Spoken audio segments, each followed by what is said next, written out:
Pledge to the flag. I pledge allegiance to the flag of the United States of America and to the republic for which it stands, one nation, under God, indivisible, with liberty and justice for all. Don't appear to have any public here tonight other than Jimmy. Extensive public comments. Approval of consent agenda items. Any questions? I move we approve the consent agenda items as presented. Second. Moved and seconded. Those in favor? Aye. Aye. Don? Did you aye? Aye. Thank you. It's approved. Financial report. Cheryl.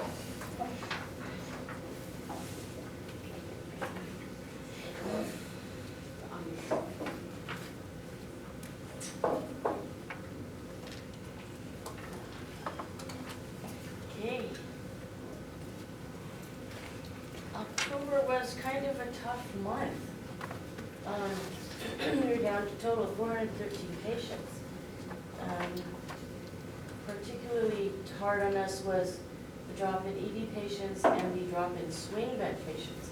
This right here was a really bad number for us. Year over year, our acute is down 18%, our ED is down 7%. Total, we're down 8%. Slowness has sort of continued through part of this month, but it seems like it's picking up now, I hope. In spite of that, ancillary services, not too bad. Lab and radiology are both down less than 2% year over year. Rehab is up 26% year over year. They also saw a big drop in patients for the month. Clinic is up 5% year over year. They were kind of steady okay down here. And home health is, as it always is, very unpredictable. It is down this year 33%, but that could change it in time. It doesn't have a big impact on us financially. And also, our average daily census, our length of stay comes down, and that obviously has an impact on our revenue as well. Our monthly revenue for October was $2.45 million. In October here, fairly average for that.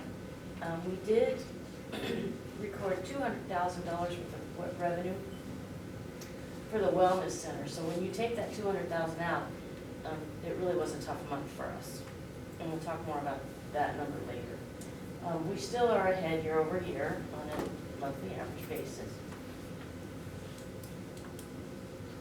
Our days in AR actually did not change this month.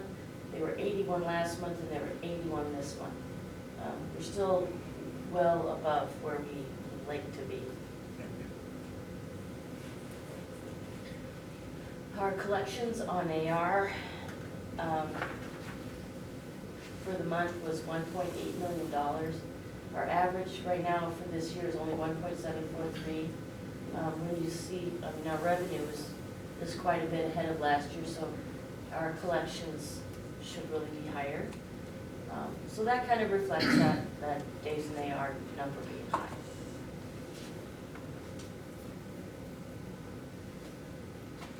Our days cash on hand right here is just 93. However, if we did deposit, we did get our bond draw money yesterday, $2.8 million. We did get over $1 million from the county between tax dollars and wellness center dollars. So those deposits, if you added that amount in, it would have brought us up to 163, which is really right the average where we've been for the last 2 years. So kind of right back to where our normal place is. And we'll see that for sure next month, because we definitely did make those deposits this November. Okay, our profit and loss for October. Our net revenue was a little bit under budget. However, that was, remember, 200,000 of that came from wellness. So really, we were a good couple $100,000 under budget for revenue. Our benefits were way under budget this month because this is the month that we got our rebate check. We get a check because of our good, yeah. Experience rating. Thank you, yes. So we got that money and that does make a big difference for our benefits for the year. Materials and services, we're over budget by 68,000, but 60 of that did go to the Wellness Center. So really, we're pretty close to budget on that.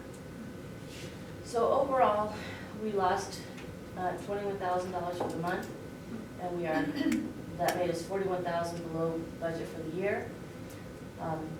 Year to date, we are 61,000 behind budget with a net profit of $19,000. So in the greater scheme of things, not really bad, not bad. Our balance sheet, which is normally a pretty boring topic of conversation, we did do some interesting things this month. Cash and AR, there's little change there. If you were looking very hard, you did notice a big change in our fixed assets and our accumulated depreciation. We have begun a project of cleaning up our asset list. So typically what you should do is when you retire an asset, you take it off your asset list. You take it off of assets and you remove it from accumulated depreciation so that our net number didn't change, but our total assets did change. So that is to say that we just said, hey, the stuff that we bought in 1975, it's not here anymore. So we're gonna take it off our list. Yeah? Excuse me for interrupting. So what kinds of things, assets were coming off the books? So what we're doing, we have an extensive, 60-page list of things. And so somewhere back in time, in 1970s, I mean, most of the stuff that we've started with is the stuff from literally the 70s and the 80s. And back then, we had a much lower capitalization threshold. We usually don't capitalize things now unless they're worth at least $5,000. But there's a lot of stuff back there, desks and chairs, pieces of equipment that, so what we did, we took the low-hanging fruit. You know, we went to Kyle and we said, here's this radiological thing that we bought in 1975. We don't have it anymore, do we? And he's like, no. So, we just didn't take it off the list somewhere along the line. So we started with all that easy stuff. And now we're gonna have to go down with the harder stuff. Was this due to the audit? Nothing. Oh. It does nothing to the audit. Oh. It does nothing to our balance sheet. It just looks funny because all of a sudden we went from, 43 million in fixed assets, to 39. Okay. However, our net fixed assets, 23 million, stays the same. Okay, so that's the one weird thing we did. This is really, the current liabilities is being impacted quite a bit. Normally you don't see swings like that. This has to do with the construction bills. We are paying the construction bills, so we get a $600,000 bill, we pay it, and then, a month or two later, we ask the bank for a draw on the bond. So this is gonna make our AP big, and it's gonna make it kind of go up and down a lot as those bills come and are paid. And I'm sure you guys have been signing some really big checks, and so that does make sense to you. It's fun. Yeah, big checks. OPM, Okay. other people's money. Yeah. Okay, the other very strange looking thing on our balance sheet this month is that our fund balance went from 15 million to 15.5. And your fund balance from month to month should only change by your net income unless something else really interesting happened. So this month, it went up by, we did not have a $500,000 profit, we had a $20,000 loss. So what happened is we booked more of that wellness center money. When they gave us those chunks of cash, what we're doing is we're debiting cash, crediting fund balance. So that's a highly unusual entry. I've never made anything like it in my career, so it was kind of fun. We also then went and took some of it back out, and we said, okay, now we're going to take some of the expenses for the wellness center that are one-time expenses, which is IT infrastructure and building maintenance. It's over $100,000. It is not normal month-to-month operating expenses. and we recognize that as revenue. So it would balance out the impact of that on our current P&L. All with the blessing of our auditors. I was gonna ask. Absolutely. Okay. Absolutely. So, What items are included in fund balances? well, the fund balance is your accumulation from the beginning of time of all of your net income, really. And I mean, so, at the end of the year, you close your net income to fund balance. So, some statements might have fund balance and income as two separate lines. The way we present is on one line, but, so, it's just the balance from all of time for this organization. Okay, so that concludes Health District. Any questions? Okay. So, oops, that didn't go in. Oh, except, oops. Shoot. Shoot. Wellness Center. I forgot Wellness Center. Okay, so you see that I added, in addition to the normal revenue, there's that extra $100 and some thousand in here. There are expenses for the month. And so really that's, they continue to be a, kind of right at break even. I do have meetings scheduled with the county to. And Cumberland. And Cohen to continue to understand and unwind some stuff, make sure we're getting all the money we should get. So it's making progress. Oh, and I also have meetings scheduled with Trace Windsor, and we're gonna get their budget done before the next meeting. So that'll be good too. And that will help us with this. Okay, now. Building rent, $800, I know it's for October, but not the other 2 months. That's because we have taken over the rent in the Marius building, in the prevention offices. It took a little while to get the agreement sorted out. So when it switched over from the county to the district, that's what that is. The rent for the space from the county, the main wellness center, is $1 a year. Where's our DME fitted on this? All right. Gerbil Medical. Oh, DME. Is that what you, that's what you said? Yeah. DME actually, they are still really at the very low revenue and expense. I am working on P&L, so I'll have a P&L on the balance sheet for you next month. But really, they're still below break even. And the good news for them is they did get their Medicare certification. So now is when they really start building their business. So I really didn't have very much to report, but next month I think that we will. So, and we will start having a separate little page for them too. Okay? And they're not really buried in anything here that you're seeing. They're separate. Yeah. Okay, so Lakeview Gardens had another very good month with 695 patient days. You said September, not October. Oh, She's not cold. yeah, it's not on there. I'm sorry. It was 600 and some, I don't know. I'd have to go look it up. We had a really good month. I guess I don't know exactly what that number is, but the revenue was definitely $216,000. So they had another really good month, and unfortunately, I'm worried that October maybe is going to slow down a little bit, but November. I have to say. Okay. You're almost right. Drug test. Sleep deprivation. Yeah, no, it's all good. What's in the bottle there?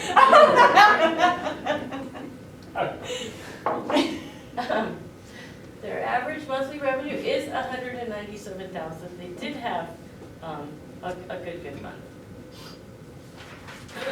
Their Net profit for the month was 14,000, for the year 63,000. So they're doing very well compared to last year, for sure. Their balance sheet, really the result of their continued success is that they continue to pay down the debt that they owe to the district, which is great news. Yeah, it just keeps going down. So that's awesome.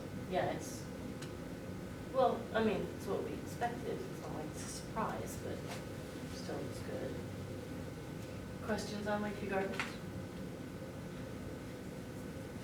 Okay. Goose Lake Medical Services for the month had a revenue of $58,000. That's really good considering the fact that Dr. Gilbertson is continuing to have to be out of the office for medical reasons. So that's really, really very hard on the office. We still have, our net revenue for the monthly average is a little bit above last year. So all in all, to me, that indicates that Tony is doing an awesome job down there. Is Dr. Lee down there yet? No, we haven't totally buttoned that up, but we're still working on it. Goose Lake had a net profit for the month of $1,600. That brings their net gain loss for the year to be $5,400 compared to last year's loss of $24,000.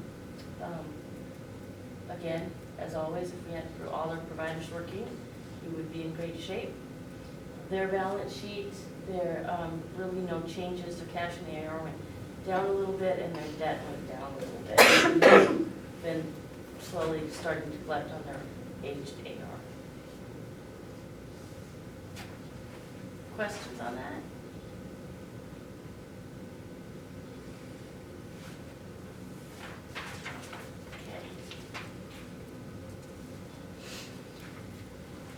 We have a resolution, yes, Patty? Oh, turn already. So you should have already gotten a draft. Yeah, it's fun reading, I know. I went through it too, and it's got a hellacious title, but with all of the changing with the bond going on. What you have just kind of outlined how we're going to handle the bond funds. Shouldn't be anything new. There were only, from your draft, a few changes made. One was, I put in a short policy statement in the beginning, and then I made the CEO the person responsible for designating someone to do oversight on the bond. This document that you've got, if you haven't had a chance to read it, is really just giving us processes for getting a bond counsel, which we have already contracted with, how to report to our lender and to the IRS, and outlines appropriate use of our funds. What isn't on the document, of course, is the extra reporting that will be done to the lender. There's quite a bit of that, and they have pretty stringent requirements. There are, Cheryl was telling me, quarterly statements that we have to give to them, and every time we make a draw off of the funds, there's quite an extensive worksheet that has to be submitted. And there are regular inspections that are done by the lender, come out on site, look at the construction, make sure that things are actually getting done as they're getting done. So this was a document that was drafted by board counsel, bond counsel, I'm sorry. So it was by the bond counsel firm, so we think that it's got everything in it that needs to have in it. So it's a resolution, and we're asking the board to approve it. And if you have any questions, of course, now's your time. Anybody care to make a motion? I make a motion that we approve resolution 2016-7, tax exempt bond post issuance procedure. Second. Moved and seconded, those in favor? Aye. Aye. That passes, thank you. As an addendum to that, this resolution will be attached with the IRS filing that bond counsel will submit on our behalf as part of the financing arrangement. So it was a requirement. Thank you. Thank you. Lake County Gatekeepers Grant, Charlie Copy. It isn't just me. Christy Albertson would have been here, but she's actually at a grant writing program conference. There are several things that are underway that she's working on. And I'll be able to have her present more about some of the other grant applications that she's submitting. This is what's called OBI-GOBI. So keep in mind that GOBI stands for Greater Oregon Behavioral Health. Well, they came up with OBI-GOBI because that's for the Older Adult Behavioral Health Initiative, hence OBI-GOBI. And the Gatekeeper program is a nationally recognized effort to help train people how to identify problems that might be noticed in the senior's behavior and help alert them, or alert a relative or somebody like a caregiver or somebody that has impact on it. So I think we sent out to you a breakdown of what's going to be in it. So this $11,075 is going to be shared, partnering. We are going to be partnering with the Lake and Klamath Counties Council on Aging, which, by the way, I'm on board, to do training for people on this. So it's really exciting that we're doing this one. Just wanted you to know about some of the grants. Charlie, is this similar to one that's been in effect through the senior center the past year? No, that was a different grant. That really was through the CCO to provide what's called a navigator position. Okay, navigator is a term that's used often for someone who helps individuals to navigate through the healthcare morass of information. And there was money specifically to try and help for seniors deal with sometimes it becomes very confusing where to get a specialist, where to get care, what happens if you fall and get hurt, how do you get appliances to help, or all different kinds of means to help navigate healthcare services. We have other navigators. Eric Saracen, for example, has been serving as a navigator for some of the CCO patients. We've also had some navigator position with our home health agency through our DHS contract. So we're continuing to see this as a growing field. And how many individuals do you feel will be In the training part of program? this, in this new program? I think they're going to train, the grant is going to allow us to train as many people as we can. So it'll be a function of how many classes we can put on.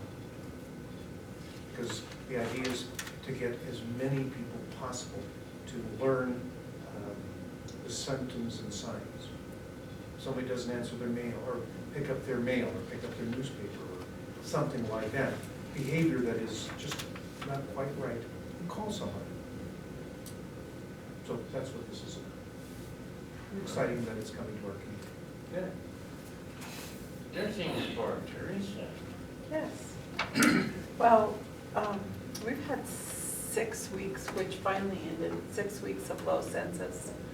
So just kind of feel a little sympathy for the nursing staff, CNAs, who've been taking a lot of mandatory time off. So that's how that affects us when we have low census. People are placed on call. So we're glad to see a little higher census come this week. I will say that we're still working on trying to find nursing staff. We've had continuing changes with people leaving. So still working on that. We do have some new graduates coming over the next month. So we'll be training them over time. We're still short CNAs, so that's an ongoing struggle. And I think I spoke about our new employee health infection control nurse perhaps last month, I'm not sure, but Mesa Greenfield is moving over from home health and hospice, and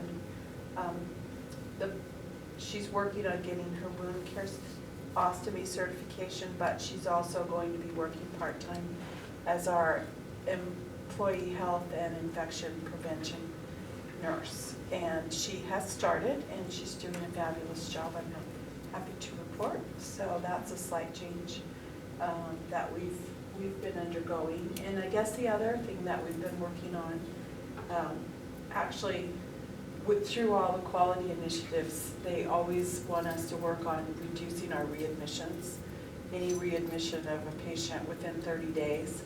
So we've continued to work on that. We had a big step forward over the last few months, and we now have a meeting starting once a week. We started this week for the first time, once a week. The clinic managers as well as the discharge planners and Eric Sorensen meet to discuss patients who are difficult placement problems. Those are the type of people that often are readmitted back into the hospital, and those are the ones Medicare wants us to reduce. So maybe we're doing too good a job. That's why our census is down. It's a catch-22, but anyway, it has been going really well, and that's been a really good meeting. Physical therapy is involved also, and so sometimes between all of the entities, we communicate better about a patient and keep them, if they have chronic disease, which is usually the case, we keep them under better control. So that's really all I have, unless anybody has questions for me. No questions? All right. Leslie. All right, I have a Patricia Gainey Johnson applicant. Happy to say Stacia Camp. She's a Lakeview, I'm not sure if she's a native, but she graduated from Lakeview High School. She's been working in administration and acute for, did she work all 4 years there? Probably Two, yeah. So she's been a great asset to the facility, and she was admitted to Boise State, the RN program. So she'll be starting there after the holidays. And she's been going to community college, Klamath Community College, Blue Mountain, with a cumulative GPA of 3.5. And I would like to recommend her to be a recipient of the Patricia Gainey Fund. I had just one question, and I'm sure there's no choice, but I noticed that they showed the in-state and the out-of-state. Yes. Difference is quite a difference. Being is 42. Yeah. There is quite a difference, and it, you know, the only thing that I can say to that is that's a personal choice.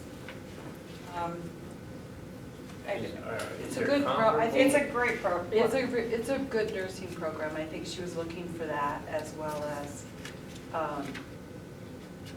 trying to remember all her reasons for going there. I think it's really not that far away in some regards, and I think just the opportunity, the way that program is set up, appealed to her. She, you know, her aspirations are looking at an FNP, obstetrics, midwifery. So beyond the RN program. So I think just my conclusion when we were talking was that the Boise State program offered a future that would be beyond an RN program for her. And does she get some calls with dental funding too? She has not applied for those, so that's something I can address with her. I don't know. You would think she'd be eligible. Oh, yeah. I think that's all. You know what? Yeah, the Owsley Fund goes to graduate students from Lake County at 4 years of college here too. If she's still a resident, she could. But you have to apply in May, at the end of May, I think, and they don't select them until summer. Do they have to have 4 years of college? Is that what you said? Or 4 years is it of high 4 school. 4 years of high school, but like Oh. you have to be have all their years of high school at Lakeview High School. So she may There's not be been eligible. people that have been I kind of feel like she graduated in the sixties, something on it. Yeah, I'll have to dig a little bit because I don't have the answers. You can call Julie at our office, Okay. she can tell you. She's the secretary for the funds. Okay. And what is gonna be our total cost there? 8,400 for the academic year. All right. So her academic year is starting in 2017, which would go through, well, the end of 2017. So January of 2017 to December of 2017. And then we would revisit it at that time. So my recommendation is to, All right. Can I have a motion? I'll move we approve the Patricia Gainey fund for station for Yeah. the coming year. Second. Moved and seconded, those in favor? Aye. Aye. Motion passes. Medical staff, Charlie? Unfortunately, Dr. Hussey was not able to be here tonight, but we have three items. I think we've sent them out to you, 2 reappointments. Both are consulting radiology. And then we have one resignation, Bill Edwards. Bill practices, I believe, it's either in Burns or in Baker City. And he had covered for us. Actually, his son also covered for us also as a CRNA. And he's retired. So, based on what the medical staff approved at their last medical staff meeting, and what Dr. Hussey would have said, is he would recommend that you approve these 2 reappointments and 1 resignation. Also move. I'll second. Moved and seconded, those in favor? Aye. Aye.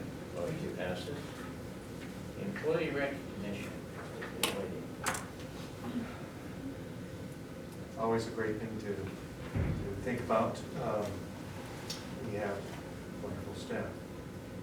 The individual that I'd like to recommend today is someone who is always kind and helpful, treats our patients very, very well, always upbeat, never misses a day of work. She's the first to volunteer for special projects. Her work is always top quality. She remains productive throughout the day. Providers all know and ask her to do something, she'll get it done quickly and efficiently. It's a pleasure for having her here. Linda Wells in the clinic. Very good. Neighbor. Thank you. All right, Charlie, your report. It's been a little busy this month. In part today, or yesterday was when our cost report was due. So Cheryl has been very actively working to make sure that that gets done, or all the information that's required to quickly. We didn't find today it had been all completed, but they were still asking some questions. We anticipate that the audit will be completed by the 15th of December. So we anticipate having a special meeting. It may be the same day of the 16th when we have our interview with contractors. So as soon as we know about the date for the auditor report, we'll let you know. Try to accommodate. If you recall, last year we didn't get our audit report until, I believe it was in February. So we've been as clear as we can that we need to have that audit right away. That ensures the public that we are reporting what was in fact. On the, first off, the financing that the $14 million that was completed on November 8th, and our first payout was yesterday. So that made a big difference for us. On the 9th of November, we had a JPIA board here. Judy is not here, but she would tell you that it was a good working session, and we agreed to engage a company called Kaufman Hall. All 4 hospitals would jointly share in the cost. Jointly, we would share based on our formula, based on our net revenue. So it's as fair for each organization, some are a little bigger than others. And the purpose of Kaufman Hall is to look at our population, where patients are going, and look at what our referral patterns are, and looking for kinds of specialty services that we might be missing, so that would help us identify what physicians we might want to attract. Once that is finally approved by all 4 hospitals, then it looks like it would be about 2 months to get the report back. So I anticipate probably by March we'll have a report. Might have a working report early. I think that's again a good sign that the 4 hospitals are working together. What was the cost? Total cost is about $45,000, and that will look at both Oregon and California and where patients are going. So that's a real positive thing. We signed an agreement with a company called Alevant. As you recall, the state of Oregon allocated $10 million to assist rural facilities.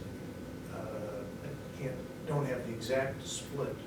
There's 4 projects. One is for the expansion of the graduate medical education in rural areas. So we would have residencies.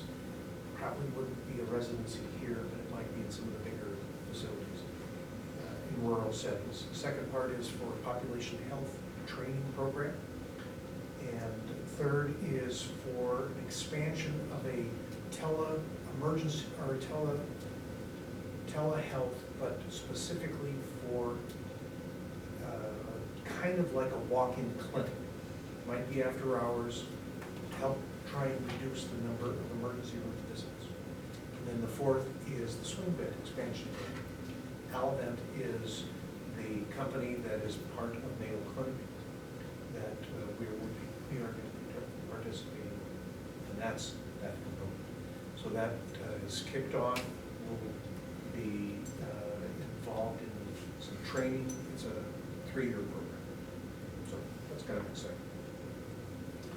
On November 15 and 16, Trace Wanser and I went to the Association of Oregon Community Mental Health Programs, the annual meeting of that. Turns out there's a monthly meeting of these CMHPs. That's the mental health program. And there was a training on what does it mean to be a community mental health program, and how does that fit within the state. There's a lot of changes going on. We'll now have to make sure that the county, which is now considered the local mental health authority, and the separation, because we are now the CMHP, Community Mental Health Program. And there's differences in who's responsible for what, all the different kinds of features of it. There's a lot of work we have to do. It's a good thing that we are not the only ones that are having changes. A lot of new people to it. So we are making those changes. We are also staying current with our requirements that Gobi has for, as part of the Gobi contract. It's a 6-month contract rather than a long contract. And that's to ensure that we bring our organization, our CMHP, up to standards. And so they gave us some timelines of which, when we needed to have them in compliance. And we are staying current with those. So, any questions about the mental health? I mean, there's a lot happening with it. I don't know if we want to go through all the details, but suffice it to say, we're making headway. We also, I think I told you that at the last board meeting, we had our survey by the state. It was here during the day of the board meeting and the day after. We have the list of issues that they raised. We still haven't gotten a written report from them. What they said was, what will probably happen is we will be resurveyed in about 6 months. normal. They said not to worry, this is not like you're not capable, but we want to make sure that the things that we are suggesting need to be more clear or identified a little bit better, tracked better, all those kinds of things that you're doing. So they're offering as much support as they can. We're making use of that to improve our service. Are we still short positions or not? We are. We're setting up an interview for another therapist in the next day or so, and then we have the possibility of 3 consultants that I have talked to help us create our vision for what services we should offer. It's a changing dynamic. Who's going to pay for what, and what our responsibilities are, not just in Lake County, but throughout the state of Oregon. And I've met with 2 of them by phone or in person. The third is a psychiatrist who's very knowledgeable about these kind of community mental health services, and try to get some good ideas to ensure that we don't just either sort of keep a program going but don't really have good direction, but rather look at the kinds of services and make sure our focus is right, or the strategic planning process.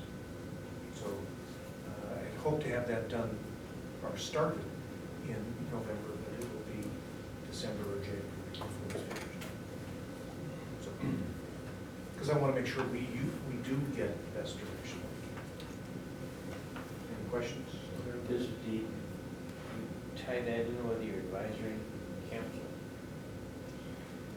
So one of the things that the advisory, to answer that question, the advisory council is, their purpose is to actually make sure that the commissioners, which now their role is the local mental health authority, that our relationship with our community partners, that includes the police department, that includes the sheriff, and that includes the prison and the jail and probation and DHS and the several different community partners, that our relationship with them is going. That doesn't necessarily, they may not be knowing, they may not be aware, speaking English properly, they may not be aware of all the other kinds of services that are available. So it's kind of a combination. We want to have good direction, but we also want to have their input on things, on ways that we can make our relationship work better. Sometimes in some counties, the relationship with, for example, the police and the health service is not a good working relationship. We're fortunate that our, being small, we have pretty good relations, but we want to make sure that we continue. Same thing with DHS, the other agencies. So it's kind of a tandem process.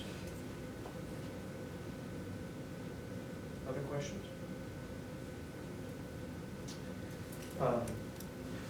The clinic remodeling that we are working on, this is ZCS.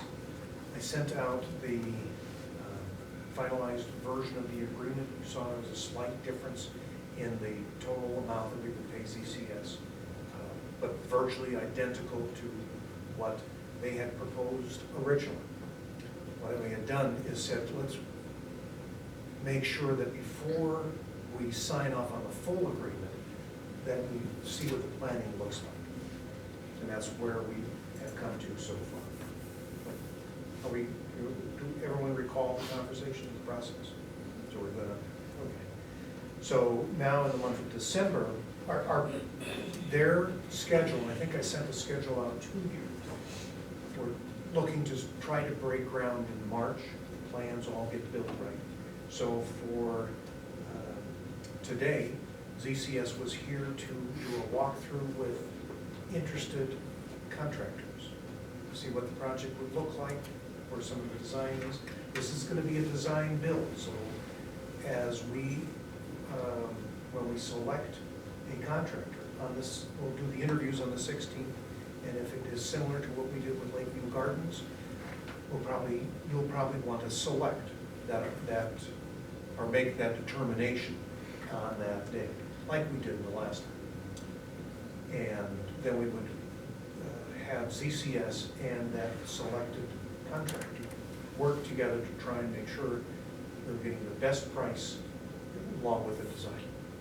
So that will be moving along. Any questions about how that clinic? Do we need to okay their future funding? The different steps that they are going to bill us? What they're saying is, this is our plan to do this process. They're telling us that the maximum price that we have established within the parameters, we're gonna try and finalize that. But their agreement is that they would bring us to that and then all the way through the construction process. I'm not sure if we're talking the same. Okay? You sent us a ZCS proposed billing for each step. Yes. Is that already approved? That is, when we selected them, when you selected them back in the spring, I forget the exact date. It took care of that. That took care of that. There was some reticence amongst members of the board to do all of it at once, so we said, all right, how about we start with design first? But we still, the intent was to go forward. We could still back out if we didn't want to move forward. Okay? Everybody happy? Yeah. Okay. There still is a little bit of an additional component, as you've seen in some of the drawings, as we look at how we are going to make this project work. If we're going to stick to the exact dollar amount, or if we're going to add those additional components. We're still in the discussion phase of that. Once, I think we'll have enough information, certainly by the 16th, to know if that's where you want to move forward on that next little additional phase. You've seen that, some of those drawings. So we'll have that, we should have that information. At that time, then I'd like to be able to explain a little bit more to the community of where we're at on that. Right? Okay? Charlie, I guess, just as probably as a matter of information, when we had our meeting and you were not here, it was a little awkward not having them either on the phone, Chuck took care of that, or having them here in person. And I think we need to relay that to them, that we didn't get off on a very good footing. I apologize for that. Jim did tell me tonight that he forgot to let us know that they were standing by on the phone. Yeah, there was just a miscommunication on that, and I apologize. I think part of the problem, Charlie and I both had to be out that day, and just information didn't get passed. But Kelsey actually talked to me today, and, you know, she realized what the problem, you know, where that breakdown was, so. Okay, well, I had this demanding board, so we just. Well. I apologize that I couldn't be in both places, but really the purpose of that meeting was to hear if there was any public, because by law we have to have that meeting in case there is public. That was really the purpose of that meeting. So I apologize if there was any misunderstanding. The Lakeview Gardens project is moving along, as I've said in the past. I don't know if I've sent you all the minutes and all the notices. We think we're just about, we had our meeting this afternoon. The last change orders, there may be one or two left, but not much. One of the latest issue was the Pacific Power wanted to have a grade difference because of where their pole is. Some of these things are, sometimes you think, what in the world are they doing? But, and we had, it should be pretty darn close to the final, any changes. It looks like we will be able to be in phase one, or building one, which is the one close to the north, probably toward the end of February, and then it'll be the first part of May for the final assisted living building. We'll finally take the keys as of that date. And we're working on when we would have our open houses and offer opportunities for our service clubs to, and other interested community members to visit the buildings, see what they're like as they go. I drove by there today and they were moving a little slow. Weather seemed to bother them, I don't know. Yeah. You know, We're putting up trusses in 20-degree weather. they're tough guys. Yeah. What can I do? It's not Alaska, but you know, it does get cold over here. So, I think that,